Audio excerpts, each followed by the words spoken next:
Hello there guys, welcome back to Younes Talks Football, welcome back to a brand new video. I hope all of you are doing well today as we get into the latest. The international break has officially commenced. So like I said yesterday, this is going to be a case where we go through the latest as it drops. There'll be days where you're getting double uploads. There will be all sorts of opinions and thoughts throughout this international break. We also will be getting to the internationals when they are getting played, and most of that will be talked about over on Shootout, so make sure you've hit the link in the description.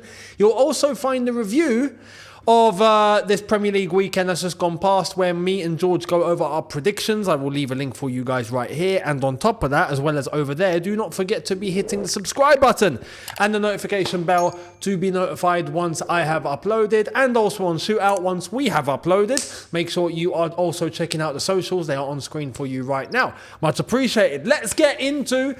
Look, it looks like we're going down that road again. It looks like we're going down that road. We went down this road with Kai Havertz. We went down this road with Timo Werner. We went down this road, or we tried to, with Erling Haaland. It never worked. And then we went down this road with Romelu Lukaku. Now we are about to go down this road with Victor Osimhen.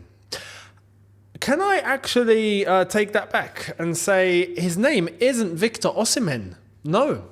It's Victor Osimhen. Osimhen, as John Obi Mikel did clarify on his podcast. If you know, you know.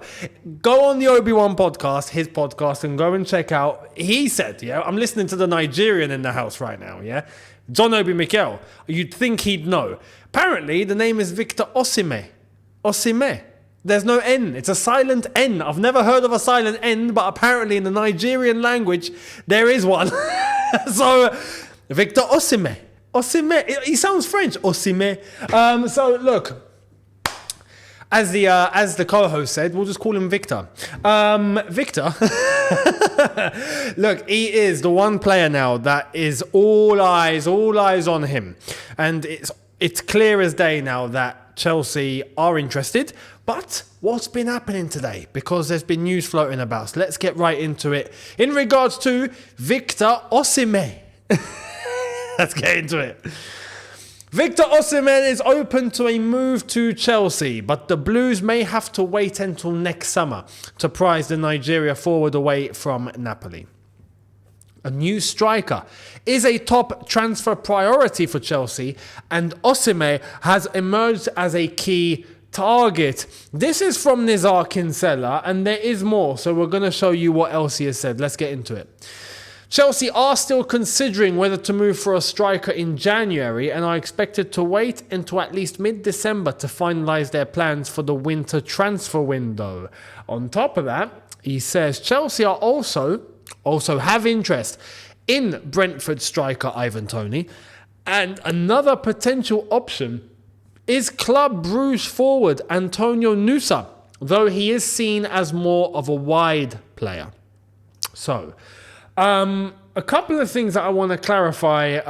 Actually, Simon Phillips, who did help break the news, was the one who also said this. As reported on my website on Sunday, Osimhen will be interested in a move to Chelsea and has always been a dream target. Groundwork has also been done on Ivan Toney, who is more gettable in January. This is the point that I wanted to make. This is where we need to decide what we're going to do. And I think Chelsea are correct. If this is the case and they're going to wait until mid-December, I think that's the right approach. Because we have Nicholas Jackson and there's Armando Broja. And we kind of have to keep analysing how that's going to plan out up until January. So then when January 1st knocks on our door and we are in 2024, then Chelsea can look and go, we're not going to move, or we're going to move because we need a striker. We need to keep analysing the performances of Nicholas Jackson. This is where, look, Nicholas Jackson, you have to perform. And I'm glad, respectfully, the last 2 games he's bagged in 4, and that was against Tottenham and Manchester City. However, it's not about just, showing up 2 games.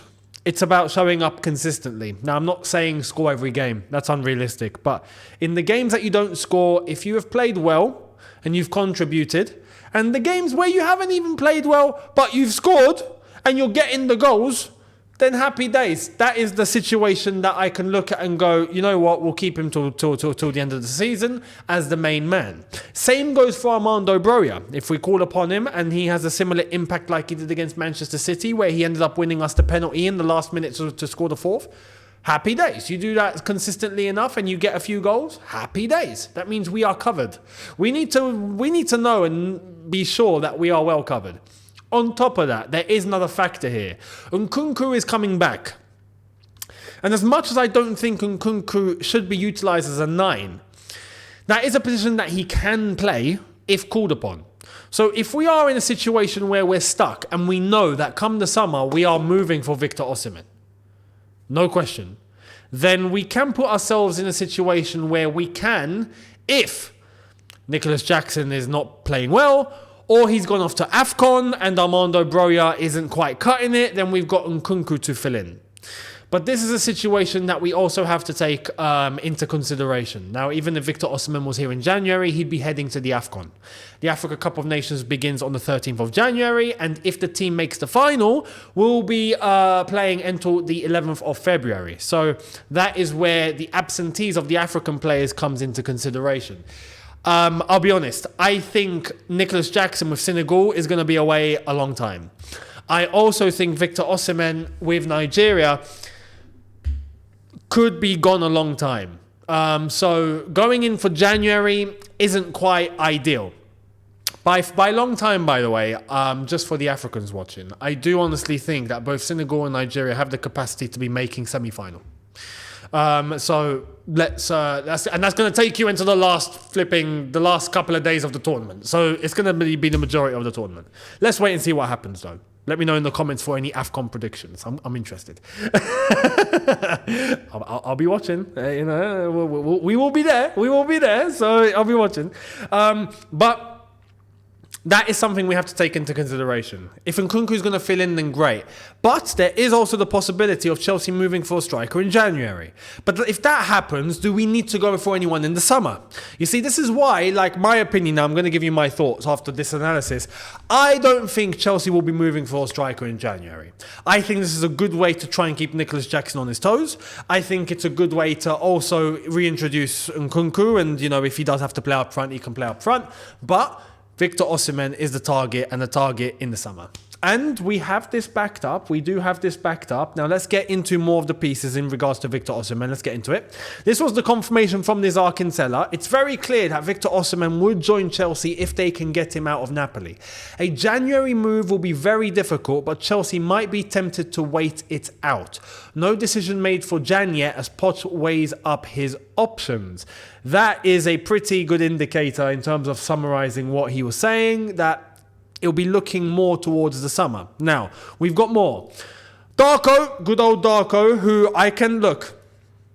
When it comes to Darko, do look at him as a considerable link because he does have decent connections. I can testify for that. Shout out Darko. So make sure you're following him on Twitter for all the latest, or X for all the latest. He says, can confirm Chelsea have made official contact with Victor Reps in the last few days in regards to a move. Might get in trouble for this, but it was too hot to keep to myself. Let's see what happens.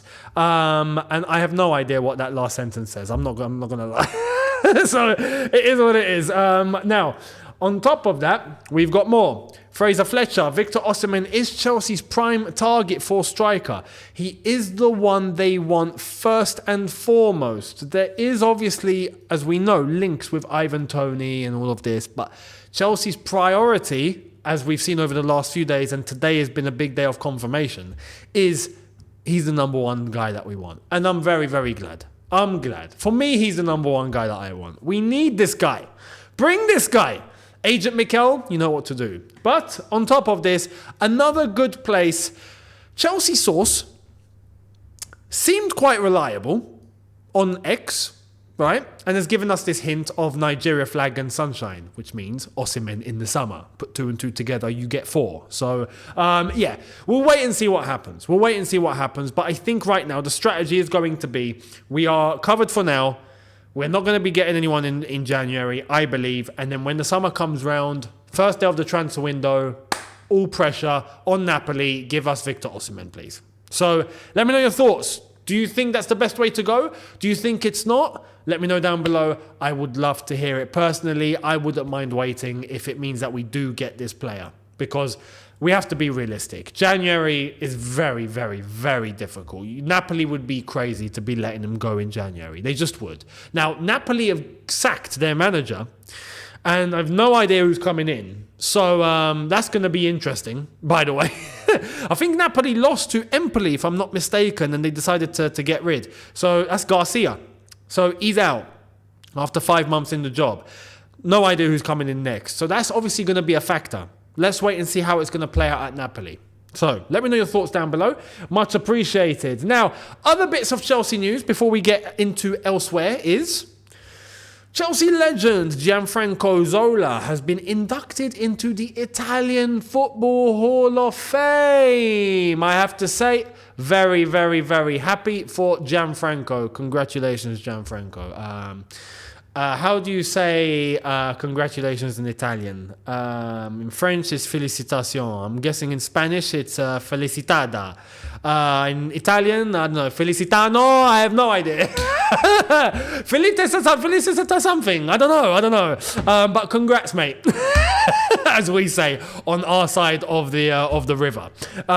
Congratulations, Gianfranco definitely deserves this. He's an Italian football legend, so he definitely deserves to go into the Hall of Fame. So Zola, congratulations, very, very deserved. Absolutely unplayable back in his day. And if you are unaware of how good Zola was, you will definitely know how good Eden Hazard was. Well, add a little bit of spice and some 90s to Eden Hazard and you get Gianfranco Zola. So, you know, baggy shirts, baggy shorts. Back in that day, you basically get Zola. So, yeah, congrats. Very, very deserved. Now, we've got news on our opponents coming up in the Premier League. Who's our next game? Newcastle United. Well, it's not going well. And maybe Kieran Trippier had a point when he was talking to the fan and he said, we've got injuries? Well, it turns out, yeah, they do. Check it out. 11 Newcastle players are set to miss their match against Chelsea after the international break through injury. That is absolutely outrageous. And you know what this means? Newcastle 1, Chelsea 0.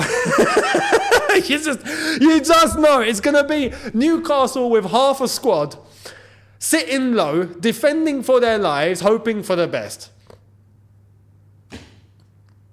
Normally when that happens, we lose 1-0. So, look, I'm kidding. Chelsea have proven that they have the capacity to take on anybody. So it's about how, respectfully, how we break these teams down. And this is going to be no different. In fact, this is going to be one of the hardest. I've said this, and Newcastle fans will go, no, we do play football and all that. I know you do play football, and I know that they do like to come out and score goals. I do know Newcastle are good at that, but bloody hell, they're good at defending. Or they should be. Lately, they've been a bit off it. So I'd like to think that the game should be a bit open for Chelsea to grab if Dortmund can get past. If Bournemouth can get past, surely Chelsea can get past. Again, 2 + 2 = 4. So let's wait and see how this is going to go down once the international break is over. Let me know your predictions, your early predictions and your thoughts in relation to Newcastle. Now, Newcastle, apparently, according to Roma sources... you know, you normally hear from the Newcastle side if we're talking about Newcastle. Instead, we're hearing about this from Italy. And why? Because of this. From Roma Press, saying Newcastle United monitor Jose Mourinho ahead of next season. I have to be honest, this would be unfair on Eddie Howe. It just would. And I don't really see... what is it? I don't see any turmoil. I don't see any hostility.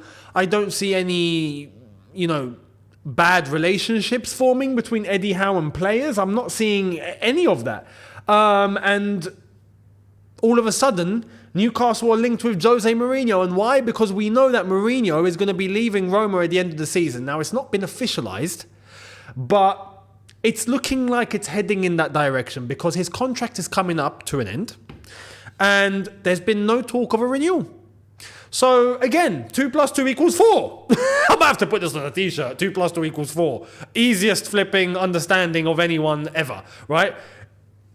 It would mean that he's not going to get a new contract. And if he's not going to get a new contract, then, well, he's a free agent. So if Jose Mourinho is a free agent, of course there's going to be links.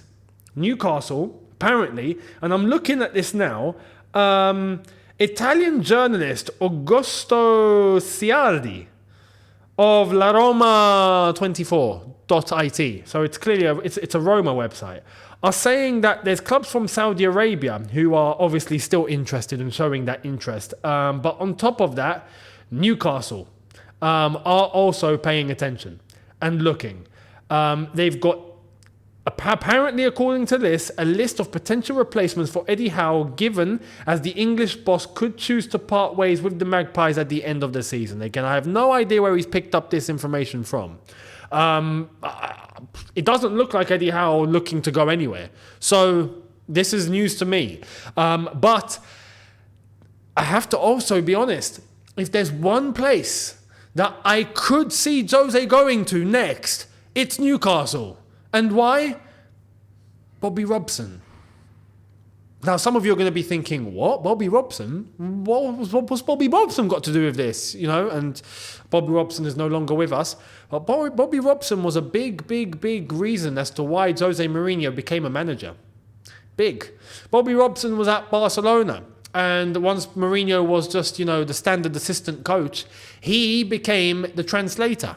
And because he was a translator, he became pretty close with Bobby Robson at the time of his Barcelona tenure. And at that time, Jose got even more involved with high-level management and coaching. And that kind of spiraled into the Jose that we've come to know and love. So Bobby Robson, who is a Newcastle legend, one of the greatest things to ever come out of Newcastle, how fitting would it be if someone from his progeny, his apprentice, his translator, Jose Mourinho, who's so accomplished, goes to the tune? It would just be poetry. It would be football. This would be football heritage. In Jose's words, football heritage. So I could see this happening if something happens between Newcastle and Eddie Howe. If that happens, Newcastle will be crazy not to go for Jose Mourinho. English Premier League experience, winner, knows how to deal with money. Newcastle have an abundance of it. It's perfect. It's absolutely perfect. So let's see how that's going to happen. If it does happen, let me know your predictions and thoughts if you reckon it's going to happen in the comment section below. Now, we move to what is going on elsewhere, and this is from Germany. The Daily Mail are saying former Chelsea striker Timo Werner could be set for a shock return to the Premier League in January after RB Leipzig announced he will be allowed to leave the club in the winter window. Now, I know it's the Daily Mail, and lately they've been quite unreliable. However, it's not them that's saying this. This has come from Leipzig announcing that they will be happy to let Timo Werner go. So this is legit. Well, where is he going? Where is he going? I got to be honest. Højbjerg's got an injury, hasn't he? I could see Man United making a sweep. Man United making a swoop for Timo Werner, I think, is a possibility here. Let's see what's going to happen. I don't really see anyone else. Arsenal, perhaps? Could you imagine Havertz and Werner together again? I mean, that would be pretty crazy. In an Arsenal top. I don't know. I mean, Arsenal fans are already getting on Havertz's back. They're not happy with him. We tried to tell you. And Timo Werner, look, we will tell you the same. But Timo Werner will give you at least a little bit of spark up front. He does like to work. He does like to run. He gets involved. But in terms of scoring goals, comme si, comme ça. So, I don't know. Let me know your thoughts. Where do you think Timo Werner could end up? Another place could be, this is a bit left field, Newcastle, perhaps. It's possible. Or could the team that originally wanted him, right, that we got him away from, go in for him again? Liverpool. Could they? I don't think so. But let me know your thoughts down below. Much appreciated. Now, before we wrap up, a couple of things to get through. Here's number one. Simeone said Alvaro Morata is on par with Erling Haaland. In terms of goals and his numbers, he can certainly be compared to him. Signings, Andrea Berta and Miguel Angel, I know the gift I would like to have, he told El Agüero. I don't know what's being consumed in Madrid, on the athletic side of Madrid, not the Real side of Madrid, the Atletico side. I don't know what's being shared about. I don't know what people are taking. But clearly something strong is in the air. I don't know if the whole of the athletic red and white side of Madrid has been hotboxed, but maybe it has, because you have to be on something crazy to say something like this. Alvaro Morata is on par with Erling Haaland, ladies and gentlemen. Simeone, I know they're paying you a lot of money. I know that you are the most well-paid manager in the world. I know that you have money to spare. Please don't spend it on any crazy herbal essences. Please. Please. Now, I got to give credit where it's due. Morata is actually playing well. But to say, after what Erling Haaland did last season, and what it seems like he's continuing to do, no matter what, the guys are scoring goals left, right and centre, to put Morata on par with him is a bit not normal.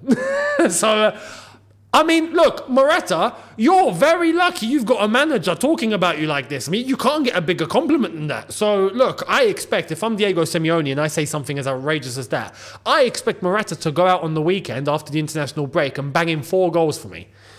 Not even a hat-trick. I need 4. Yeah, I'll put you on par with Erling Haaland, so you got to score 4 because he's scoring 3, so you got to score 4. Let me know what you think down below. Do you think that's a true statement or not? Morata on par with Haaland. Now, is this Brazil? Unbelievable. Oh, yeah, Corinthians, actually. Let's get into this. Let me just show you the footage. Corinthians director of football, Alessandro Nunes, tried to force his way into the VAR room during the middle of the match against Grêmio after their player was sent off. Absolutely incredible. And you see, rightfully so, Chelsea transfers put, imagine vintage Jose Mourinho. I mean, yeah, it would kick off on another level. If 04 Jose had VAR, he'd be doing the same thing here. But you can see this guy is literally running. If we can take it back, he's running after. Look, he's going straight to the VAR office, wants to get the hold of the person inside. He's ready for violence, and then he whacks the phone out of the guy's hand, or someone else does. I mean, absolutely unbelievable. This is what it's come to in Brazil, ladies and gentlemen. Absolutely unreal. And you know what? Look, to an extent, I don't blame this sort of reaction. Look, when it comes to VAR, something outrageous happens, I can understand the anger. Yeah, if it's something crazy. Now, I have no idea what the actual context is, but this is something that I would have expected to already happen to Anthony Taylor or Mike Dean or someone like that, you know, but it's not. So, yeah, unbelievable scenes out of Brazil. Let me know your thoughts on that. And if you have context as to why that actually went down, let me know in the comments. Much appreciated. And to wrap up, I saw this and I thought I've got to share it and laugh. Here it is. UEFA are reportedly considering inviting Saudi club Al Nassr to the 24-25 edition of the Champions League, as it's considered one of the 3 most popular clubs in the world. Listen, I think this is absolutely outrageous. I've got nothing against Al Nassr, nothing against Cristiano Ronaldo. And on a marketing level, I can understand the logic, but it's just not right. Just because it looks good for money, it doesn't mean it's the right thing to do. Al Nassr are an Asian side, right? They are competing in their Champions League, the Asian Champions League, the AFC Champions League. No, not Arsenal Football Club. You ain't got one. The AFC, the Asian Football Confederation Champions League, right? They are competing in that. And guess what? If they win it this year, they will be heading out to the 2025 World Cup, Club World Cup, where they will be competing with 31 other teams, even Chelsea included, to try and become the best team in the world. So let it be. Don't bring Al Nassr to the 24-25 Champions League. What? Just because you got extra spots? What kind of message does that send to the other European teams trying to qualify? The ones that are hitting 6th and 5th in the Premier League. The ones that are hitting 4th and 5th in like Italy, in France, in Germany. The ones that are close, that are trying to get there, who deserve to get there if they do what it takes. And then you take away a spot and give it to a Saudi team. Why? Because they're minted. No, come on. Come on. We got to bring some logic here. You know, money, I understand. You've got loads of money. You're making loads of money. Hence why you expanded the Champions League for more TV money. Enough. You've got enough. Chill. Enjoy what you've got. Stop being greedy. You know, it's mad. Because at the end of the day, look, if we're doing this, well, we might as well have just gone to a Super League. Screw it. We would have got Al Nassr against Man City next week. You know, we would have got all sorts of Saudi teams coming in, other teams coming in. We play Barcelona in 2 weeks' time. Other teams are playing each other. Bayern Munich against, I don't know, Inter Milan in 3 weeks' time. Like, get Al Nassr in, I don't know, get some African teams in there. I don't know, we'd end up with a global league or something. Like, we could have gone down that route. We didn't want to go down that route. So stop trying to force it just because you're UEFA. Simple as that. Simple as that. Why? Just to get some more money, some more eyes. Like, no, you've got enough. Work with what you got and give the opportunity to the European sides that want to qualify to the Champions League. If you've expanded, then okay, give the opportunity to the European sides that want to qualify for this tournament that maybe haven't done so before. The ones that are making the Europa League now have a chance to make the Champions League. You know, instead of bringing a Saudi team in. I'm against any sort of team coming into another confederation or just because of a marketing ploy. No, you belong in your confederation. Play your Champions League. You know, it'd be like saying bring in an African team or South American team or, I don't know, an Australian team. Or, no. You got your own confederations. Everyone stay where you are. Basically, that's it. It's easy to understand. So let me know your thoughts down below. If you agree or disagree, much appreciated. And I will see all of you tomorrow for a brand new one. Thank you all very much for watching. Do not forget to hit the subscribe button if you are new. Hit that notification bell to be notified once I've uploaded. Smash like button if you have enjoyed this. On top of that, the socials, new Instagram on screen right now, as well as Twitter, next on screen, and all other social links in the description down below. Much appreciated. Give us the follow and enjoy. And I will see all of you tomorrow for a brand new video. Have a good one, people. See you tomorrow. Take care and peace.